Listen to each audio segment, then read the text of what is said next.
Власти России в 2021 году планируют проиндексировать пенсии неработающим пенсионерам на 6,3%, что почти в 1,5 раза превысит инфляцию. Таким образом, в среднем пенсия увеличится на 1000 рублей.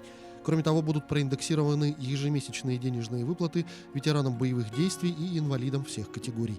Их повысят с 1 февраля следующего года. Размер индексации будет определяться, исходя из индекса потребительских цен за предыдущий год. К настоящему моменту он составляет 3,8%. С 1 апреля на величину прогнозного индекса роста прожиточного минимума пенсионера будут проиндексированы и социальные пенсии. Российским родителям упростят получение детских выплат, разрешив не собирать справки для пособий. Как отмечают в Минэкономразвития, проверкой достоверности информации должны заниматься местные органы власти. Так, россияне предоставляют информацию о совместном проживании ребенка и родителей, а соответствующие органы проверяют достоверность указанной в запросе информации. Сейчас, согласно законодательству, при получении единовременного пособия россияне должны предоставить паспорт, свидетельство о браке, свидетельство о рождении ребенка, справку с места работы либо учебы, доказательства, что деньги ранее не были выплачены, а также реквизиты счета, куда они будут перечислены. При этом количество документов зависит от возраста ребенка. А ранее в Госдуме рассказали о детских пособиях в 2021 году.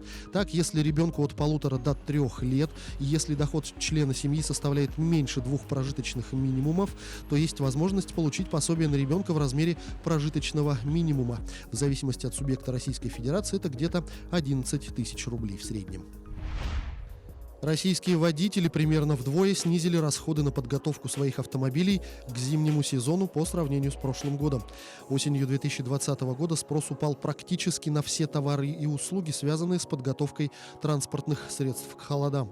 Рост продаж в данном сегменте стал заметен лишь после резкого изменения погодных условий в середине ноября. Больше всего сократились расходы на услуги автосервисов. Количество обращений к техническим специалистам упало на 48%, а средний чек уменьшился на 24%. Продажи незамерзающей жидкости снизились вдвое по сравнению с осенью прошлого года. Кроме того, российские водители стали реже пользоваться автомойками. Объем продаж в этом секторе в натуральном выражении снизился на 11%. Несмотря на общее снижение расходов на подготовку авто к зиме, в России в 2020 году на 2% выросли продажи автомобильных шин. При этом задумываться о смене резины водители стали позже, чем годом ранее.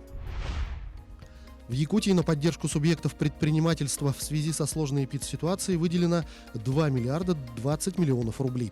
Средства федерального бюджета составляют почти 715 миллионов рублей, регионального бюджета 1 миллиард 310 миллионов, в том числе поддержка субъектов предпринимательства в виде налоговых льгот оценивается в 1 миллиард рублей. Среди мер поддержки, оказанной субъектам малого и среднего предпринимательства, можно отметить продление сроков уплаты налогов, выплату субсидий на частичную компенсацию затрат в размере 1 МРОТ, была проведена декапитализация Фонда развития малого предпринимательства. Арендаторам государственного и муниципального имущества предоставлена отсрочка на уплату арендных платежей. Для пострадавших отраслей снижены налоговые ставки по упрощенной системе налогообложения. Автоперевозчики освобождены от уплаты транспортного налога, гостиницы и общепит от уплаты налога на имущество организаций. Все эти преференции оцениваются в 1 миллиард рублей. Также предусмотрено 7 видов субсидий субъектам малого и среднего предпринимательства на проценты по лизингу, оплату страховых взносов, оплату арендной платы, создание интернет-магазина, цифровизацию бизнес-процессов, поддержку сферы туризма и на оплату коммунальных платежей. За 9 месяцев 2020 года в Якутске увеличилось количество безработных граждан и составило 12 716 человек, что в 12 раз больше по сравнению с аналогичным периодом прошлого года.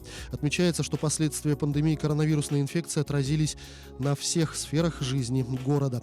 При этом по состоянию на 1 июля 2020 года количество жителей столицы составило 342 тысячи человек, что на 8 тысяч больше, чем в прошлом году.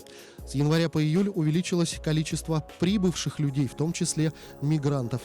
Тем не менее, кризис повлиял на рождаемость. С января по июль родилось 2919 детей, что на 186 детей меньше, чем в прошлом году. Естественный прирост населения снизился, сократилось число зарегистрированных браков. Их на 375 меньше по сравнению с прошлым годом. На 145 уменьшилось число разводов. За 9 месяцев 2020 года по сравнению с прошлым годом в городе снизилось количество организаций на 1055. Оборот розничной торговли снизился на 6 миллиардов рублей.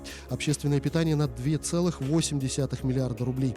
Отгружено товаров собственного производства меньше на 2,7 миллиарда рублей. Также снизился объем грузоперевозок и пассажироперевозок.